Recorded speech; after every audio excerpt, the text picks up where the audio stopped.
La fin de l'année 2022 et le début de l'année 2023 ont été marqués par des records de chaleur en Europe.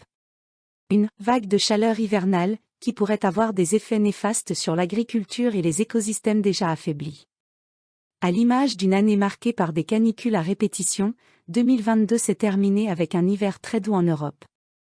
Et 2023 commence sur la même lancée. En France, le thermomètre affichait ainsi, jeudi 12 janvier, pour la troisième semaine consécutive, des températures 3 à 4 degrés au-dessus des normales de saison, selon Météo France. Comme un symbole de cette continuité entre l'année qui s'achève et celle qui démarre, plusieurs records de température ont été franchis le 31 décembre et le 1er janvier. Dans l'Hexagone, le mercure a atteint 18,6 degrés Celsius à Strasbourg, dans le Bas-Rhin, ou encore 24 degrés Celsius à Dax, dans les Landes, du jamais vu. Même constat en Allemagne, au Luxembourg ou encore en Pologne.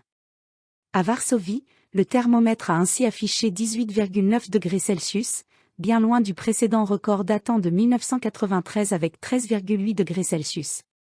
Depuis le 18 décembre, et certainement jusqu'à fin janvier, nous vivons une vague de chaleur hivernale, aussi appelée un faux printemps, explique David Faranda, climatologue à l'Institut Pierre-Simon Laplace et au CNRS.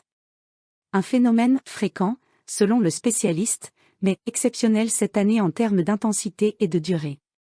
Si l'idée de laisser les pulls au placard peut être alléchante pour ceux qui craignent la rigueur de l'hiver, ce faux printemps chamboule l'équilibre des écosystèmes, avec des conséquences sur l'agriculture et plus largement, sur la biodiversité, alerte Serge Zaka, agroclimatologue et administrateur de l'association Infoclimat.